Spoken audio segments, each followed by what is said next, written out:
ای که با نامت جهان آغاز شد، دفتری ما هم به نامت باز شد.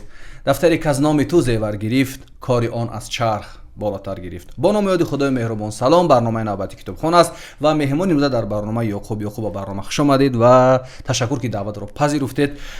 امیدوارم با دیدی نو، نگاه نو و اندیشه های نو در برنامه کتابخانه حضور دارید. بگویید که این نوبت سر کدام کتاب در برنامه و یا کتاب ها صحبت خواهیم کرد و چرا محض این کتاب ها یا این نویسنده را شما انتخاب کردید؟ بسیار سپاس دلیر، از شما هم تشکر که دعوت کردید. از اینکه برنامه کتابخوان اوج میگیرد، بیننده بیشتر حاصل میکند و مقبولی بیشتری بیننده های این برنامه میشود، من خیلی خوشحال هستم. از واکنش های بیننده ها و از واکنش های هواداران برنامه کتابخوان من خیلی خوشحال هستم که پسندشان آمد. واقعا جای چنین یک برنامه در فضای اطلاعاتی و در فضای معنوی تاجیکستان واقعا خالی بوده است. کتابخوان توانست که تا جای این فضا را پر کند و برای فعالیت های میمانده من برای کامیابی و کوشایش تمنا دارم. تشکر. من این بار با کتاب ها یا نوشته های روزنامه نگار با اسم سرگئی دولتوف آمدم. بسیاری ها وقتی نسب دولتوف را میشنوند یا میخوانند گمان میکنند که این با مردمان شرق یا با شاید تاجیکستان یا آسیای مرکزی چه ربطی دارد، اما هیچ ربطی ندارد. این یک روزنامه نگاری خلاصه روزنامه نگاری هست که در زمان شوروی تولد شد و در زمان در شوروی فوت کرد و تجربه ها، برداشت ها، دید و احساسش از دوران شوروی، از فعالیت خود، از محیط اطرافش نوشت.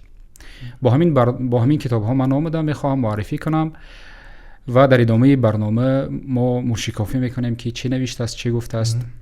یعقوب خیلی خوش آمدید برنامه. فقط پیش از آغاز صحبت درباره کتاب‌های سرگئی دولتوف می‌خواستم در رابطه به همین ژورنالیست و نویسنده یک سوال بپرسم که چرا گاه در زمان شوروی شخصیت‌ها پیدا می‌شدن که دیدگاهشون، نظرشون با همون نظام متفاوت بود، یعنی فرق کننده بود و از جمله تعقیب می‌شدند یا از کار آزاد می‌شدند و یا رو به هجرت می‌آوردند. فکر می‌کنید اصلی ترین سببش چی بود، خصوصا در شخصیت مثلا مثل دولتوف‌ها که اون زمان بودند در زمان شوروی، یا از کشور فرار میکردن و زندان میشدن یا تعقیب میشدن، به همون نظام خود نگاه دیگر می داشتن؟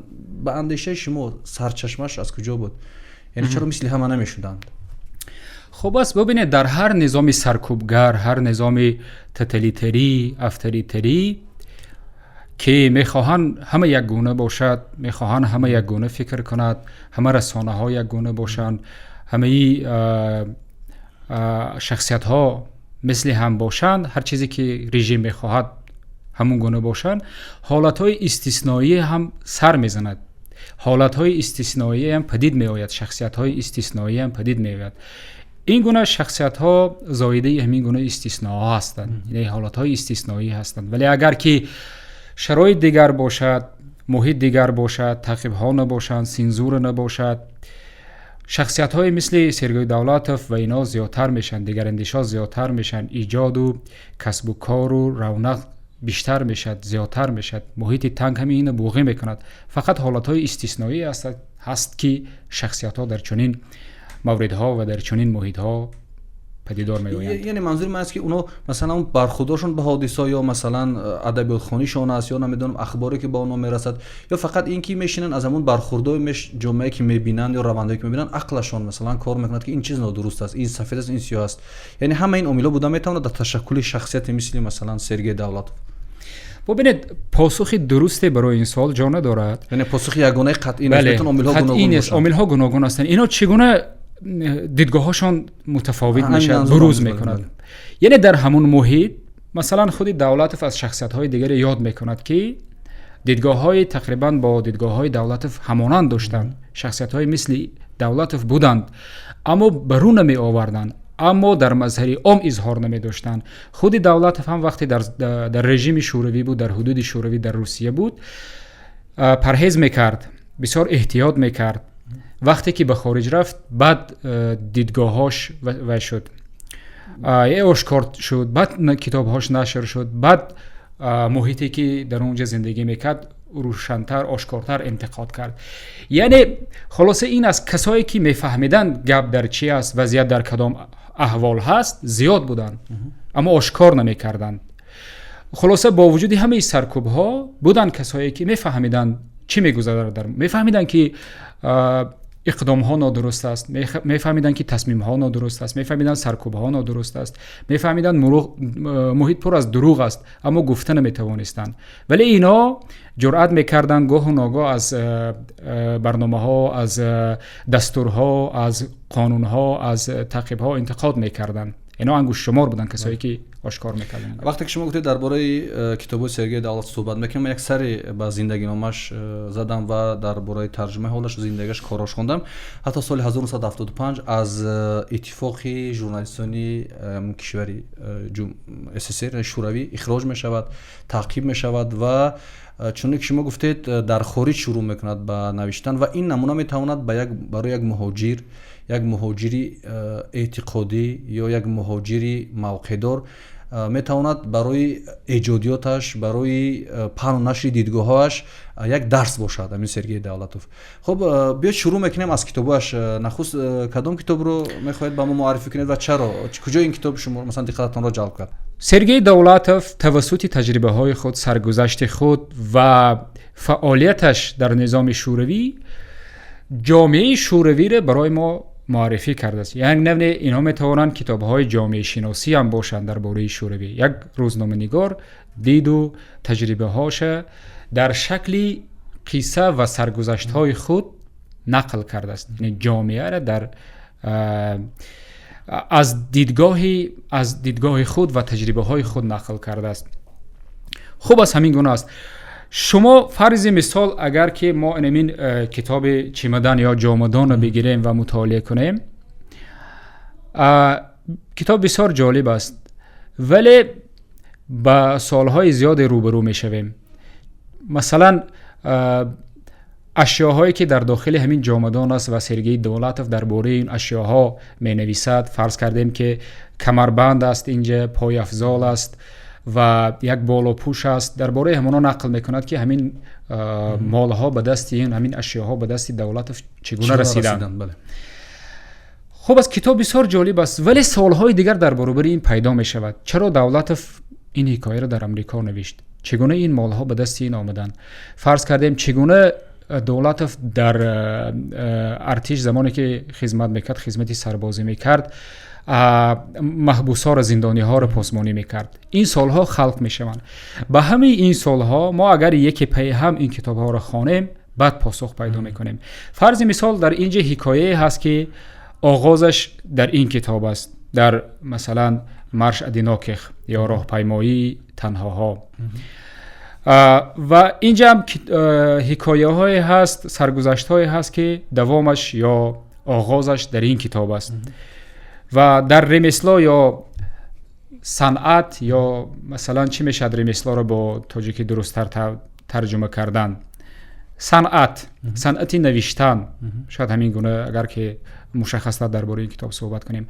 حکایه ها و سرگذشت های هست که با کتاب های دیگر هم خوانی دارند. یعنی بعضی از جزئیات، بعضی از خلاصه قصه ها در کتاب های دیگر تکرار شده است. و این کتاب دیگر هم که مجموعه خورده از آثار دولتوف است، در برگیرنده چند کتاب دولتوف است که دوام قصه ها یا آغاز قصه ها یا نصفی از قصه ها در کتاب های دیگر تکرار می‌یابند. یک نویسنده عجیب و غریب است خلاصه که حتما هر خواننده ای را جلب میکند، هر خواننده ای را مفتون میکند. ولی بیشتر از همه من میخواستم که روزنامه نگاران این کتاب ها را خوانند. چرا؟ چون که وقتی دولتوف از تجربه هاش می نویسد، از تجربه روزنامه نگاری دوران شوروی می نویسد، ما بعضی از عنصرها، بعضی از پدیده ها را در روزنامه نگاری معاصر امروز هم میبینیم. بله، امروز هم میبینیم. بسیار جالب است. مثلا یک خصوصیت دارد دولتوف که به احوال خودش میخندد. به احوال نزدیکاش به مسخره میگیره. یعنی مثلا گذشته خودش، یعنی شخصیت خودش به مسخره میگیرد، اطرافی‌هاش، نزدیکاش، همکاراش، اینا رو به مسخره میگیرد. و ژورنالیستی که روزنامه‌نگاری شوروی را اونگونه‌ای که به انتقاد، اونگونه‌ای که دولت به انتقاد گرفته است، احتمال هیچ نویسنده دیگر و هیچ روزنامه‌نگار دیگر به انتقاد نگرفته است. مثلا در خود کتاب مجموعه خرد ایجادیات آثار دولتف یک قسمت است با نام کمپرمیس یا سازش.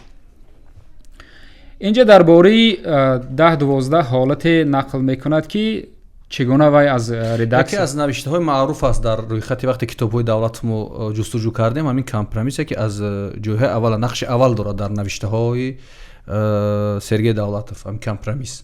بله. خب در این کمپرمیس چی گفته است؟ اینجا از اشتباه نکنم اگر از 11 حالت نام برده است، از 11 حالتی که خودش شخصا از سر گذرانده است یا همکارای نزدیکش به اون نقل کردن.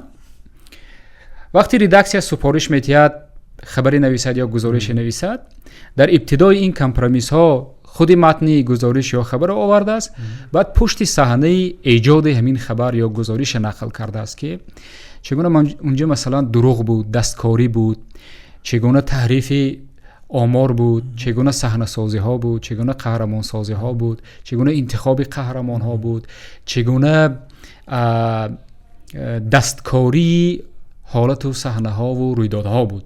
خلاصه از همین گونه حالت ها قصه میکند و شما اگر یک روزنامه نگار تجربی باشید، ناخودآگاه با تجربه شخصی خودتان اینا رو مقایسه میکنید که در پیدا کردن قهرمان چگونه شما دشواری میکشید، در گذرانیدن موضوع چگونه دشواری میکشید و پیامدهای اون مثلا چگونه میتوانند باشند. همه اینا از پیش نظرتان میگذرند.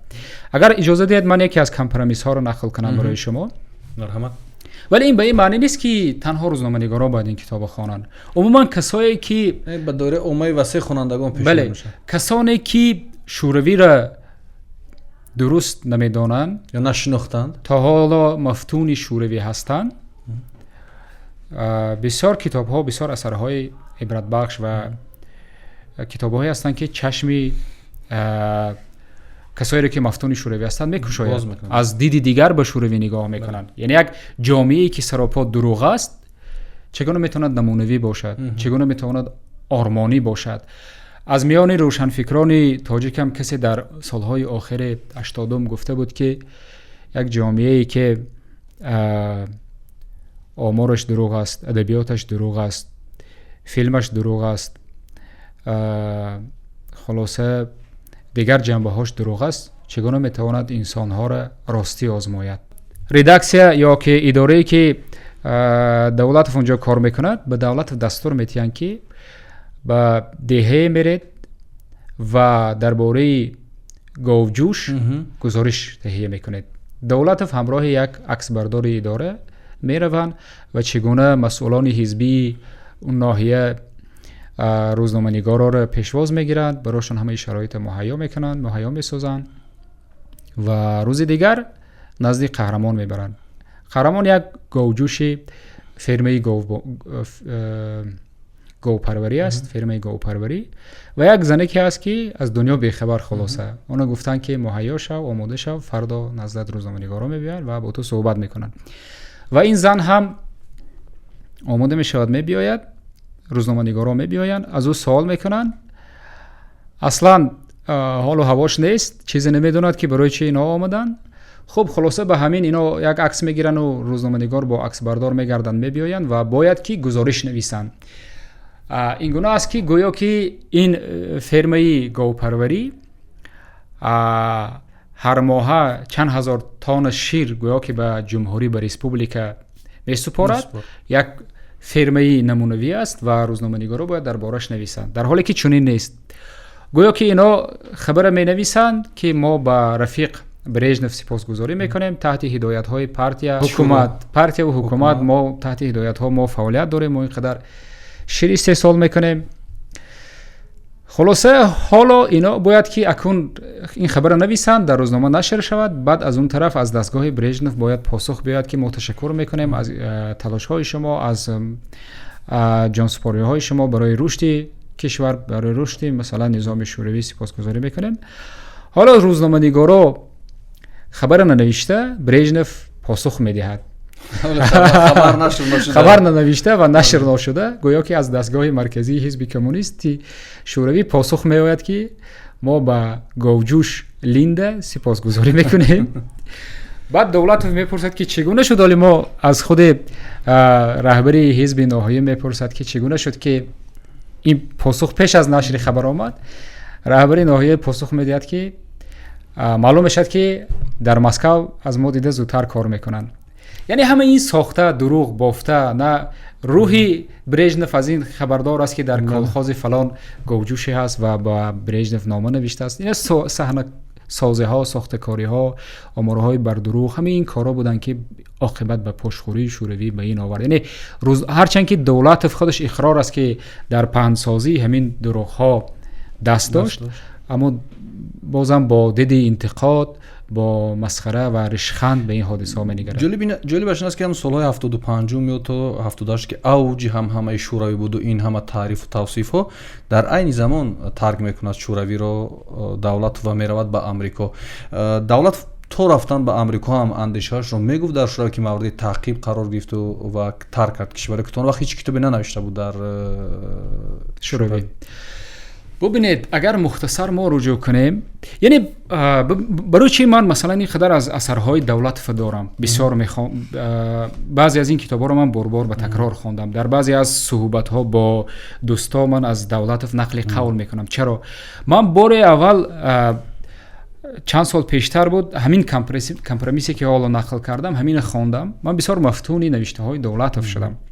بی پرده میگوید، بسیار جذاب میگوید، یک روزنامه‌نگاری که مطالعهش خیلی زیاد است مثل همین است. و من بعد از اون مطالعه نخستین دیگه کتاب‌های دولت فهم پیدا کردم، مطالعه کردم.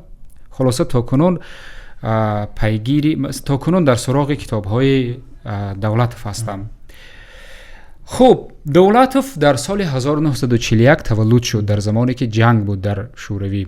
آلمان گیتلری فاشیستی ضد شوروی جنگ میکرد و دولت در اون زمان تولد شد. سال 1990 در امریکا وفات کرد.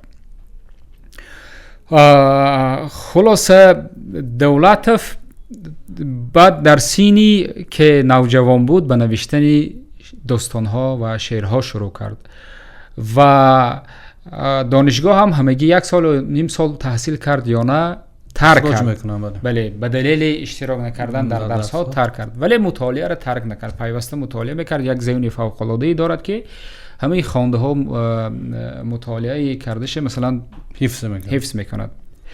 خب خدمت نظامی رفت، از نظامی برگشت آمد و یک مدت کارهای کوچک، کارهای مثلا سیاه دستی دوم، کارهای سیاه میکرد. بله. بعد آهسته آهسته به روزنامه ها پیوست، در روزنامه ها می نوشت، خبر و مصاحبه و گزارش ها و این چیزا می نوشت.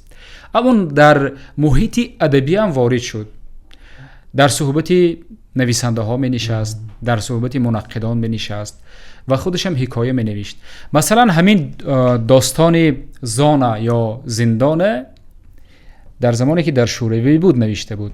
به علاوه این چند اثر دیگرش هم در دورانی که در شوروی بود، در مثلا روسیه زندگی میکرد، روسیه شوروی زندگی میکرد، ایجاد کرد. خب در یکی از سالهای 70، شاید سال 73 باشد، سال چند باشد، از پتربورگ به استان میرود، به تالین میرود.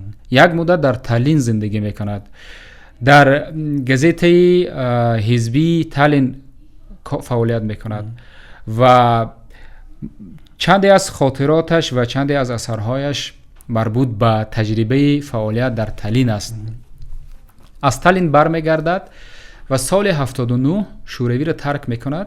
اون زمان برای یهودی ها سبوکی دادند که به هر منطقه دیگری که میخواهند کوچ بندند. از همین فرصت استفاده برده بسیاری از یهودی‌هایی که اکادمیک بودند، روزنامه‌نگار بودند و دیگر کسب و کار داشتند شوروی را ترک کردند. دولتوف هم از جمله همانا هست که سال 79 شوروی را ترک کرد. همراهش چند اثر با خود برد به خارج و همچنین این گونه بود که پیش از ترک کردن شوروی با چه زحمت‌های دولت نوشته هاش به خارج میفرستاد و در رسانه های خارجی نام دولت ذکر میشد. به همین خاطر دولت تحت تعقیب بود که چرا نام تو در رسانه های خارجی ذکر میشد. در رادیوی اروپای آزاد و در دایچه ولی و چند رسانه های دیگر نامش ذکر میشد و از همین خاطر تحت تعقیب قرار گرفت. جالبی کار در این است که دولت وقتی همین داستان زان یا زندان برای نشر تهیه میکند تصدیق میشود. حتی نشر سیگنالی یعنی نشر یک کتاب نشر میکنند برای اصلاح و خطاها تا همون حالت میرود، اما پیش از این که تیراژ اساسی نشر شود برمیگردانند، نمیگذارند که نشر شود در نظام شوروی. بعد این کتاب ها همش در خارج از شوروی نشر میشوند، در امریکا نشر میشوند و وارد روسیه میشوند، روسیه شوروی میشوند. 12 سالی که در امریکا بود میگن 12 اثر مینویسد. 12 سالی که در مهاجرت در امریکا قرار داشت هر سال تقریبا یک اثر نوشته است.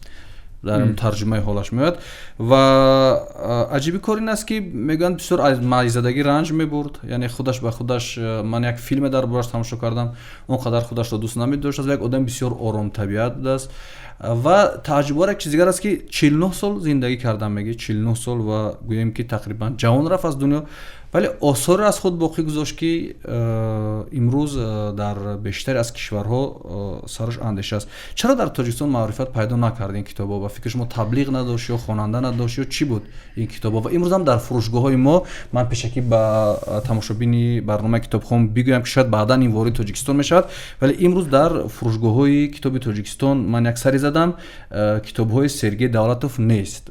فکر میکنید علتش چی بود؟ فرضیه خودتون مثلا.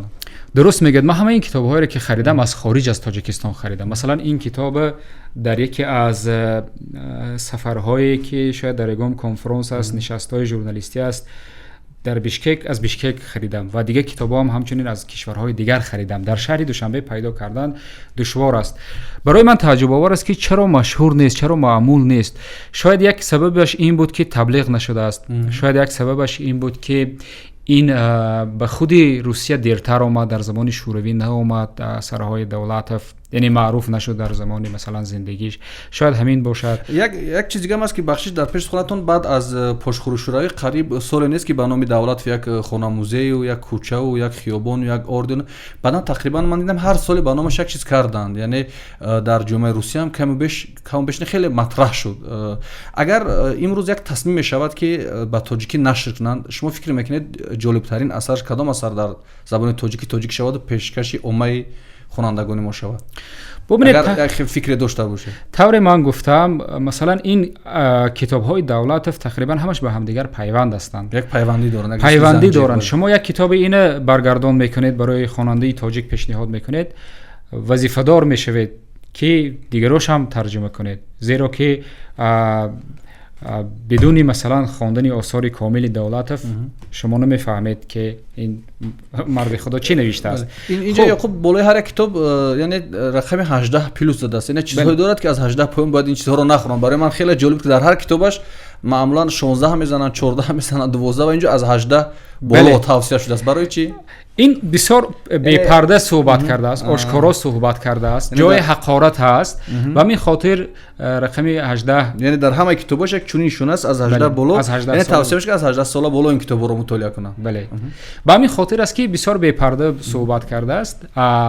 بعضی حقارت ها از فوش است، بعضی از رابطه های جنسی را آشکارتر بی پرده تر صحبت کرده است. به همین خاطر این گونه رقم ماندن، یعنی برای کسایی که از سن 18 بالا دارن اونا مطالعه کنن. خب من میخواستم اگر که کسی میخواهد ترجمه کند، کاری خیری کند و ترجمه کند، شاید همین جامدان برای ترجمه و برای پیشکش کردن و شوق خواننده تاجیک بیدار کردن قدمی نخستین و قدمی بسیار درست است. جامدان. بعدش ремесло یعنی صنعت نویسندگی خیلی خورد ژورنالیستی. هستن. اگر مثلا با تاجیکی ترجمه شده و پیشکش خواننده باشد، من فکر میکنم خیلی کاری خوب میشود.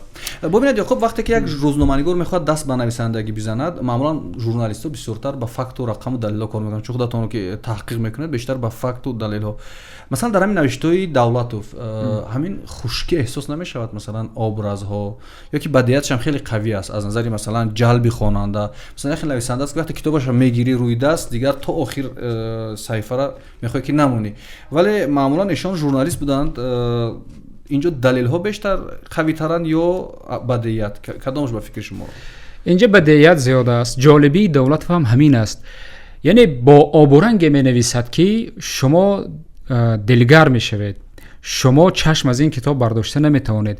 گپ در چی است؟ وقتی یک روزنامه نگار خاطرات می نویسد، کتاب می نویسد، معمولا از خاطرات خود روزنامه نگارا است و منمنی در کتاب زیاد است. یعنی من بودم فلان کردم، من بودم این کار کردم، من رفتم، من صحبت کردم، من خیلی زیاد است. اما اینجا این گونه نیست.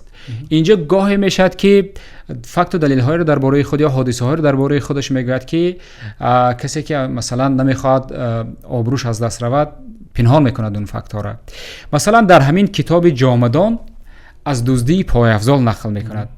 دولتوف این گونه شروع میشد قصه، میگد که در شوروی همه شهروندان تلاش میکردن چیزی غارت کنن. یک کسی در دکان گوشت یا در کمبینت گوشت کار میکرد، از اونجا چربو و گوشت میدوزید. یک کسی که فرض کردیم در زواد خیشت در کارخانه استحصال خیشت کار میکرد، از اونجا خیشت غارت میکرد.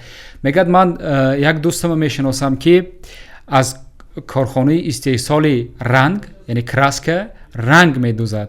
یک کسی دیگر میشناسد که از کارخانه استحصال بیتون تقریبا هم از سر و سر دست به دزدی میزنه. بله، بیتون رو میدوزد تا نزدیک خانه‌اش میاره که و سخت میشود و نزدیک خانه‌اش میپرتونه. دادر از دکانی از کارخانه استحصال شیشه میدوزن بدون اینکه اون شیشه براش در کار هست یا نه. یعنی همین گونه زندگی کلانسالای تاجیکستان، کلانسالای خودمون نقل میکنن که در دوران شوروی همین گونه عادت بود. یعنی که بود ولی در بارون میگن که اخلاق خوب هم بود، ولی در اینجا میبینیم که تقریبا هم سر و سر دست به دزدی میزنن. بله، هر کسی از یک امکانات استفاده برده غارت میکنه. در یعنی همین حالات در تاجیکستان ما هم تکرار میشد. مثلا من کسی نقل کرد برای من که از مکتب نهال دزدیده آورده در خانه شان شناندن، یعنی نهال جمعیتی ره. مثل همین که میگن که مال بی صاحب حرام میمورد، یعنی نظام سوسیالیستی شوروی همین گونه بود که مال جمعیتی بود، دارایی جمعیتی بود و گویا که صاحب نداشت و هر کسای دیگه کوشش میکردن چیزی از مال جمعیت غارت کنند به خانه شان بیارند. خلاصه وقتی دولتوف در مترو سازی در ساختمان مترو در پترزبورگ کار میکند، بعد یکی از ایستگاه ها را به استفاده میسپارند. شهردار پترزبورگ برای قبول ایستگاه می آید و وقتی در سفره ضیافت می نشینند، سری سفره ضیافت می نشینند، پای افضالش به در می کند. روبروی وی دولتوف نشسته است، یعنی یکی از ساختمانچی های همون مترو وقتی جوانیش مترو می ساخت و دولتوف ناخودآگاه پاش در روی پای افضال می رسد و پای افضال می کشد و می پوشد که اندازه پاش است. از بس که پای افضال خودش فرسوده بود و دریده بود، پای افضالای شهردار بسیار نبود و خواهی بود، استحصال خارجی هم بود. خلاصه می دوزد یک ناعیان و خلاصه طور غارت میکند پای افضال که شهردار آگاه نمیشد، می پوشد و وقتی شهردار میخواهد پای افضال با پاش کند، هر چند تفحص میکند با پا که پای افضال نیست. خلاصه این گونه حالت است دولت درباره خود نقل میکنه. البته این بسیار پشت این قصه ها بسیار حادثه های غم انگیزند. خود دولت میگه که از من بسیار میپرسیدن که چرا من یک حزن در چشمام هست، در نوشته هام هست. از من بسیار میپرسیدن که چرا همین گونه است. ولی ناخودآگاه میگه من آگاه نیستم خودم که برای چه این گونه است، برای چه حزن دارد. هرچند که شما کتابای اینو میخوانید جا قهقه میخندید، اما در بیشتری وقت به حزن گرفتار میشوید. یعنی از نااستواری مثلا صحتی، از نااستواری درآمد، از نااستواری مثلا محبت، از نااستواری دوستی و از پایدار نبودن نعمت‌های مادی این دنیا به حزن گرفتار میشه. یعنی درباره همین چیزا حکایه میکند، مینویسد. باز در یک صحبت دیگرش میگوید که باید بیننده بفهمد که یعنی سر و پا این خیلی نبود که عموما شوروی را قبول نداشته بود. او بعضی مسائلش رو انتقاد میکرد، بعضی مسائل دیگر را میگفت خوب است. مثلا درباره نظام سرمایه‌داری وقتی صحبت میکند میگه شوروی خوبتر از امریکا بود در این مسئله. با خودش گپش توجه میده که من نجات صاحب دو خانه هستم، دشت دارم، زمین دارم، ولی در شوروی این خیلی نبود. یعنی مالکیت این خیلی نبود. یا جاهایی میاد که با مثلا همون توازن رعایت میکند. یعنی خیلی نبود که دولت با کلی شوروی را رد کرده باشد. یعنی یک آدم حقیقت گو بود، جایی که اگر میدید که خوب است خوب میگفت، جایی که بد است بد میگفت. یک سوال دیگر اینجا پیدا میشد و در اگر شما اهمیت داده باشید در شرح هم مینویسند. وقتی ما درباره شوروی یا که اثرهایی که در آن زمان نوشته شدند و مثل اثرهای مثلا سرگئی دولتوف هر جای دنیا باشد میخونیم که رابطه با شوروی اینجا باشد، میگن این مال همون دوره بود، بگذاریمش بریم. یعنی مثلا چی دردی به امروز میخورد این نوشته این کتابا. خب میخواستم نظرتون رو بفهمم که شما مثلا نه تنها آثار دولت و دیگر آثار هم در این زمینه خواندید، برای یک خواننده امروزی چی میدهد؟ مثلا چی باید چی کند به این خواننده؟ یعنی چیزی در اخلاقش، در افکارش، در اندیشش، در جهانبینیش تغییر میدهد یا اون فکر اونایی که میگن اون مال همون نوشته بگذاریم به هم دوره درست است؟ شما نظرتون چیست در این؟ خب ببینید همه این چیزا رو میشد علاوه کردن. مثلا چی میدهد خواندن کتاب‌های دولت؟ بله. خب اگر هیچی هم ندهد، شما طرز جمله بندی، طرز فکر کردن، طرز زیبا نوشتن اینا رو یاد میگیرید. اگر که میل به ایجاد دارید، کاری روزنامه‌نگاری دارید، به اینا دارید، اینا رو میآموزید. ولی اگر که این کارا هم نیستید، چون این کار هم نکنید، برای شما عبرت میبخشد. بله اینجا خلاصه ببینید بسیاری از مردم در زمان معاصر گمان میکنند که وقتی از کشور خودشان خارج میشوند به یک دولت دیگه میروند صاحب سعادت میشوند، اما این گونه نیست.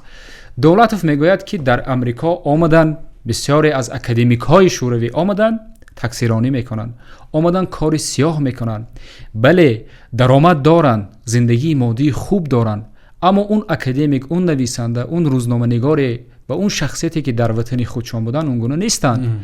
یک راهرو با یک اکادمیک برابر است. همون امتیازها یا همون محرومیت هایی که یک راهرو دارد، یک اکادمیک در امریکا، یک اکادمیک بیگانه از خارج وارد شده همون شرایط دارد. شما شخص هستید، شهروند هستید، ولی اون امتیازها یا شخصیتی که در محیط خود بوده در خارج نیستید. همین آشکار میکند، یعنی بررسی میگیرد، تحلیل میکند، موشکافی میکند این موضوع. بله تخیل شکنی میکند. یعنی شما وقتی در وطن خودتان هستید و گرفتار محرومیت های هستید، گرفتار فرض کردیم که مانعه های هستید، گمان میکنید که در خارج میروید، یعنی تخیل دارید که خارج میروید اونجا زندگی بهتر است، شرایطی بهتر است. همین تخیل شما رو میشکند.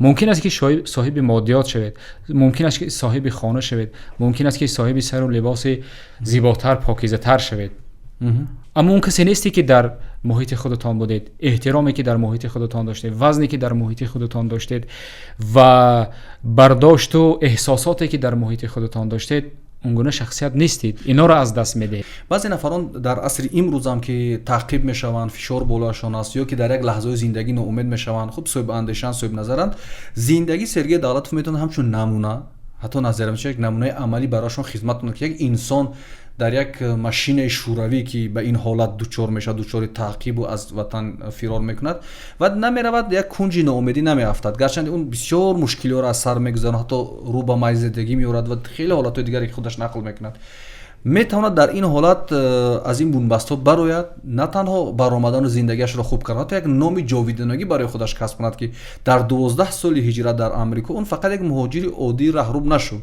چون که گفتیم یک نمیدونم یک کارگر سیاه نشد، تلاش کرد یک انسان شود که اندیشش رو، افکارش رو باز به وطنش انتقال دهد یا که به دنیا انتقال دهد و همون شناسنامه بیمرگی ما میگیم، شناسنامه جاودانگی رو برای خودش بگیرد که تا به امروز در ادبیات در ردیف بهترین نویسندگان عصر 2021 این دولتوف کتابش جا شود.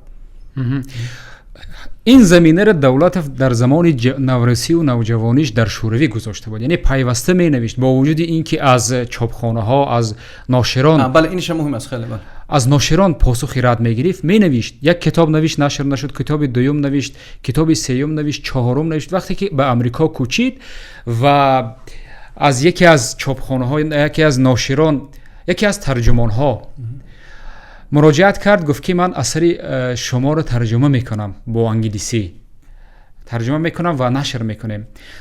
دولت تعجب کرد، گفت که اونجا اصطلاحایی هست که این اصطلاحات رو فقط مردم شوروی میفهمند. اون اصطلاحات رو برگردان کردن با انگلیسی تقریبا امکان ندارد. چیکار میکنیم؟ خب به هر صورت سازش کردن، چندی از حکایه های دولت بازگردان کرد و یکی از نشریه های امریکا بازنشر کرد و حق قلم خوبی هم داد. تقریبا $3000 چقدر دلار به دولت داد.